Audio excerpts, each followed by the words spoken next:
करण ने कर दिया शौर्य को अपनी प्रॉपर्टी अपने नाम से बेदखल और आ गई प्रीता जेल में करण के सामने। जी हाँ दोस्तों, कुंडली भाग्य के आने वाले धमाकेदार एपिसोड में जब करण जेल में शौर्य से मिलने के लिए आएगा तभी प्रीता शौर्य से मिलकर बाहर अपने घर जा चुकी होगी, जहाँ पर जब करण शौर्य के पास आएगा और शौर्य को कहेगा कि शौर्य तूने ऐसा क्यों किया, तुझे अच्छे से पता है कि मैंने तुझे कहा था कि आइंदा से अगली गलती दोबारा मत करना, फिर भी तुमने वही गलतियां दोहराई और इस बार तुमने गलती नहीं बल्कि क्राइम किया है। क्राइम वो भी छोटा मोटा नहीं बल्कि ड्रग्स बेचने का, ड्रग्स की तस्करी करने का क्राइम किया है तूने। यह सुनकर शौर्य को काफी बड़ा शौक लगेगा और तभी करण शौर्य को कहेगा कि तू ही मेरी इतनी बिगड़ी हुई औलाद है जो कुछ भी कर सकता है, तू इतना पैसों की लालच में ड्रग्स बेचने के लिए गिर जाएगा, मैंने कभी सोचा नहीं था। तभी यह सुनकर शौर्य कहेगा डैड मैंने कोई ड्रग्स नहीं बेचा, आप मेरा प्लीज यकीन करिए, मेरी बातों पर यकीन करिए प्लीज डैड, मैंने ऐसा काम कभी नहीं किया है। तभी यह सुनकर गुस्से से करण शौर्य को कहेगा कि अरे तुम्हारा चेहरा देखकर ही पता चल जा रहा है कि तूने ही ड्रग्स सप्लाई का काम शुरू किया है और इसीलिए तुम्हारे पास से इतने सारे ड्रग्स बरामद हुए हैं। यह सुनकर तभी थक हार कर शौर्य कहेगा कि ठीक है डैड, अगर आपको यही लगता है कि मैंने ड्रग्स बेचे हैं तो यही सही, मैं ड्रग्स बेचता हूँ। यह सुनकर करण को काफी बड़ा शौक लगेगा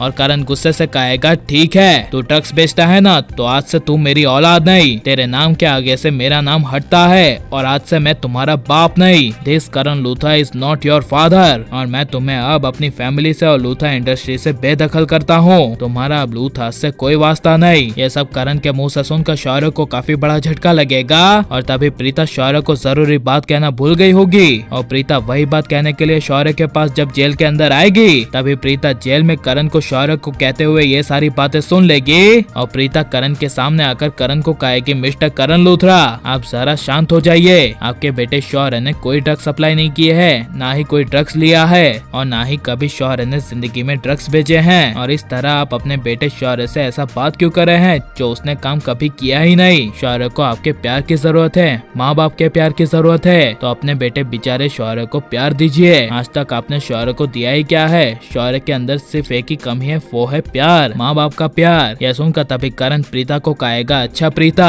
तो तुम शौर्य को प्यार क्यों नहीं दे देती, आखिर तुम भी तो शौर्य की माँ हो, इतने सालों से कहाँ गायब थी, तुम्हारा बेटा शौर्य अब तुम्हारे सामने ही है, दो ना इसे प्यार। यह सुनकर प्रीता को कुछ समझ नहीं आएगा और तभी प्रीता शौर्य के सामने देखकर करण के सामने कुछ नहीं बोल पाएगी। तभी करण प्रीता को कहेगा प्रीता क्या हुआ, बोलो ना, तुम अपने बेटे शौर्य को प्यार क्यों नहीं दे रही हो। तभी यह सुनकर गुस्से से शौर्य अपनी माँ जैसी प्रीता के लिए करण पर गुस्सा होकर करण को कहेगा कि मिस्टर करण लूथरा आप मेरी माँ पर गुस्सा नहीं हो सकते और इस तरह शौर्य प्रीता को अपनी माँ बनाते हुए करण को कहेगा कि बस मिस्टर करण लूथरा मेरी माँ ने बहुत ज्यादा प्यार दिया है, मेरी असली माँ से भी ज्यादा, जो घर में निधि मॉम है उससे भी लाख गुना प्यार मेरी माँ ने दिया है और अच्छे संस्कार दिए हैं। यह सुनकर करण को काफी बड़ा झटका लगेगा और लेकिन तब भी जेल में शौर्य करण प्रीता के सामने यह असली सच्चाई नहीं आएगी कि प्रीता शौर्य की सच में असली माँ है और यह असली सच्चाई आनी चाहिए क्या नहीं, और शौर्य प्रीता दोनों को पता चलना चाहिए कि शौर्य और किसी का नहीं बल्कि प्रीता का बेटा है और प्रीता और किसी की नहीं बल्कि शौर्य की माँ है। ये सब हमें कमेंट में जरूर बताएं और आप प्लीज इस वीडियो को लाइक शेयर हमारे चैनल को सब्सक्राइब करें। मिलते हैं नेक्स्ट वीडियो में, टेक केयर।